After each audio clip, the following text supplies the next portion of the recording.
Audiolivro Primeiro o Reino. Como uma pobre viúva nos ensina os princípios da verdadeira adoração. De Josanã Alves. Capítulo 16. A felicidade que nunca chega.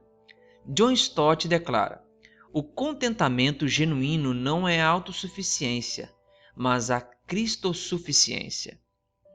E. K. Simpson diz: qualquer coisa que o homem acumule em seu caminho é parte de sua bagagem, não de sua verdadeira personalidade, mas sim algo que deve deixar para trás ao passar o posto de pedágio da morte. Há alguns anos tive a grata oportunidade de conhecer Moçambique. Na época, esse país africano era o 7º mais pobre do mundo. Confesso que não conhecia muito sobre o país, então comecei uma pesquisa que me levasse a conhecer melhor as pessoas com quem eu teria contato. O país se tornou independente de Portugal em 1975, mas foi imediatamente devastado por uma longa e sangrenta guerra civil que produziu uma profunda desigualdade social que prevalece até hoje. As fotos que eu via na internet me apresentavam muita dor e sofrimento, e isso me levou a pensar que encontraria pessoas insatisfeitas, desanimadas e reclamando de tudo na vida. Após 18 horas de voo, cheguei ao pequeno aeroporto da cidade de Beira e fui recebido por 3 pastores com um largo sorriso. Era uma sexta-feira e à noite eu iria pregar na igreja central da cidade. Às 19 horas, a igreja, que tinha capacidade para 200 pessoas, estava lotada.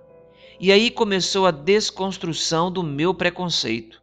Eu vi, pela primeira vez na vida, 200 pessoas cantando não simplesmente com os lábios, mas com o coração.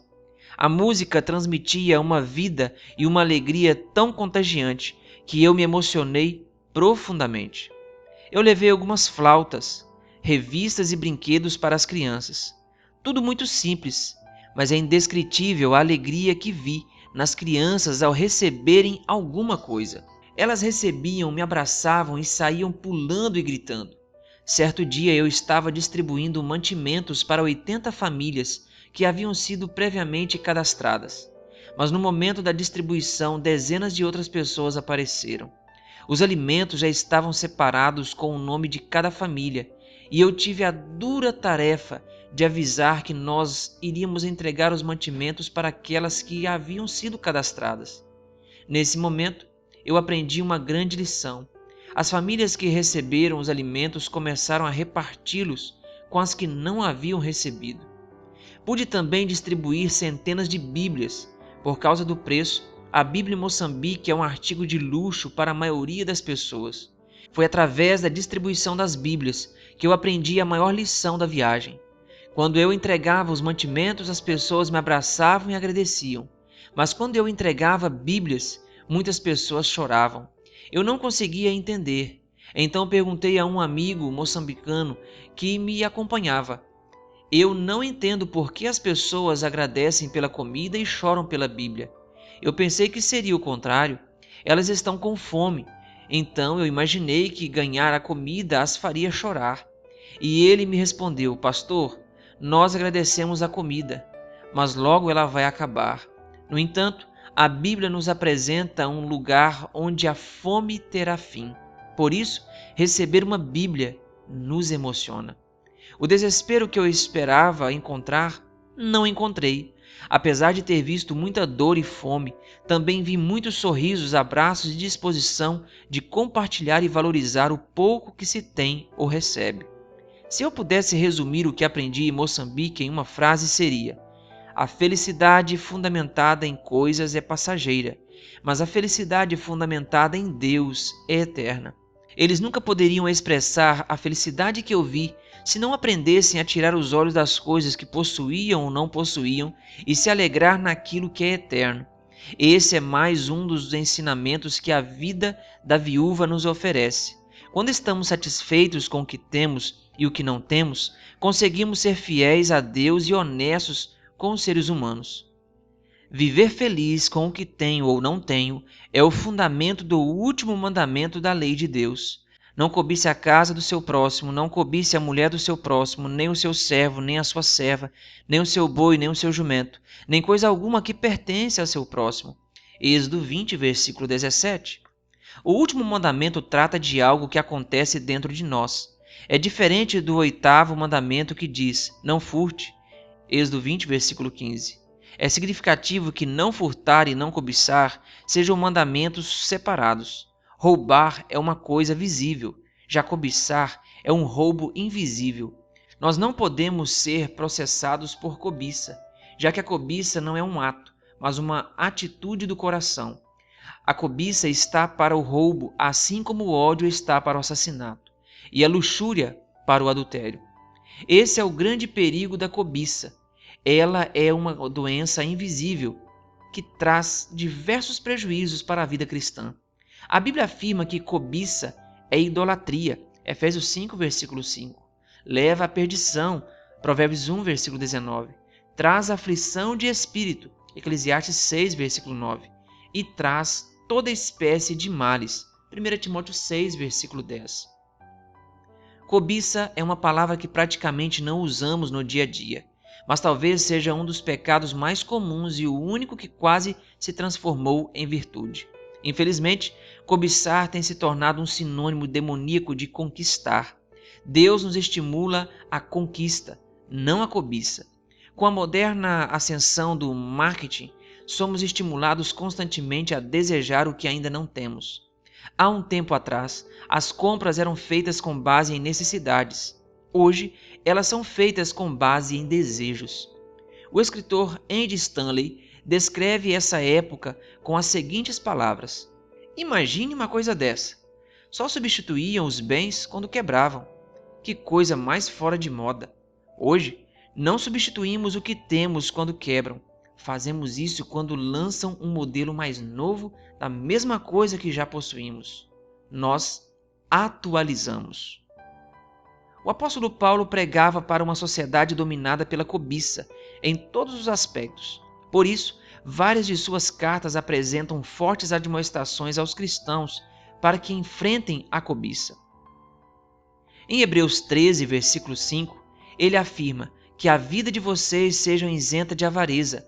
Contentem-se com as coisas que vocês têm, porque Deus diz, de maneira alguma deixarei você, nunca jamais o abandonarei. Ele cita duas grandes passagens do Antigo Testamento, Josué 1, versículo 5 e Salmo 118, versículo 6, para mostrar que a presença de Deus é maior que qualquer ausência em nossa vida. Em 1 Timóteo 6, versículos 6 a 8, ele acrescenta: de fato, grande fonte de lucro é a piedade com o contentamento, porque nada trouxemos para o mundo, nem coisa alguma podemos levar dele. Tendo sustento e com que nos vestir, estejamos contentes. Paulo faz um jogo de palavras para nos ensinar uma grandiosa lição. Ele afirma que a piedade com o contentamento é uma grande fonte de lucro. Isso é o oposto do que o mercado financeiro ensina sobre grandes lucros. O bilionário Warren Buffett disse certa vez: eu vou te ensinar como ficar rico. Tenha medo quando os outros estão gananciosos. Seja ganancioso quando os outros estão com medo. Ou seja, mesmo os mais ricos e gananciosos conhecem o efeito destrutivo da cobiça. As revistas e o noticiário constantemente nos lembram quão vazio e destrutivo é obter grandes lucros sem contentamento. Porém, contentamento não pode ser confundido com mediocridade ou masoquismo. Contentamento também não é uma afirmação de que a pobreza é uma virtude. É possível encontrar ricos generosos e pobres mesquinhos. O que o apóstolo nos ensina é o perigo de que o desejo por dinheiro se torne insaciável ao ponto de nunca se encontrar um basta ou permitir que a ansiedade por manter o que temos nos tire a paz. Confira essa história. Há uma velha fábula a respeito de um camponês que prestou um grande serviço a um rei. O rei o premiou dando-lhe uma grande soma em dinheiro. Por um tempo, o homem se sentiu maravilhado, mas chegou o dia em que voltou a ver o rei e que lhe pediu que recebesse seu pagamento de volta, porque em sua vida tinha encontrado a preocupação, até então desconhecida, de perder o que tinha. O homem que menos tem perderá menos. O homem que mais tem se sentirá açoitado pelo temor de perder o que tem. Epicuro foi o filósofo da Grécia antiga que viveu de 341 a 271 a.C. Mesmo sem o pleno conhecimento da verdade, ele escreveu algumas palavras que podemos considerar como verdadeiras. Aquele para quem não é suficiente o pouco, nada é suficiente. Dê-me uma torta de cevada e um copo de água, e eu estou preparado para rivalizar com Zeus em sua felicidade. E quando alguém lhe perguntou sobre o segredo da felicidade e do contentamento, sua resposta foi: não adicionem às posses do homem, mas sim diminuam seus desejos. A maneira mais segura de matar a cobiça é com doses constantes de generosidade e fidelidade. Essa é a maneira segura de ser liberto desse mal destrutivo para a alma.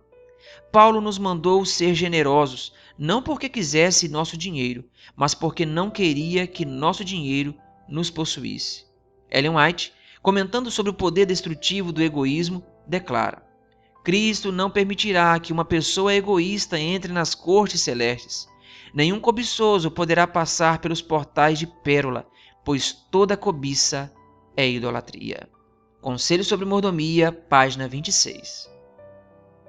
Desprezamos o alcoólatra e dizemos-lhe que seu vício vai excluí-lo do céu. Enquanto o orgulho, o egoísmo e a cobiça geralmente não são condenados. Mas esses são pecados especialmente ofensivos diante de Deus, pois contrariam a benevolência de seu caráter e o amor desinteressado que compõe a própria atmosfera do universo onde o pecado não entrou. Caminho a Cristo, página 30. São palavras duras, mas verdadeiras e necessárias. Não pense em alguém que deveria ler este capítulo. Pense apenas em você. Enquanto estou escrevendo essas palavras, estou pedindo a Deus que essas verdades me atinjam de maneira transformadora. Tudo está a meu favor para que essa mudança aconteça. Eu tenho exemplos maravilhosos, como o de meus amigos de Moçambique. Tenho a inspiração da palavra de Deus a me exortar e, principalmente, tenho o sangue de Cristo, que é capaz de me oferecer perdão e transformação. Os próximos capítulos deste livro nos levarão a tomar decisões grandiosas em nossa vida de fidelidade. Mas antes de tomarmos essas decisões, precisamos parar e pedir que Deus nos limpe da terrível mancha da cobiça e nos perdoe completamente. Para que isso aconteça, precisamos dar os seguintes passos. Passo 1. Reconhecer a cobiça em nosso coração. Passo 2. Confessá-la a Deus. Passo 3. Pedir perdão. E, quarto, iniciar uma prática de fidelidade e generosidade. Esses 4 passos são nossa atividade de hoje. Converse com Deus nesse momento e permita que Ele inicie esse processo de transformação. Após isso, acesse o link na descrição deste áudio aqui no YouTube e aprenda mais sobre a prática da fidelidade.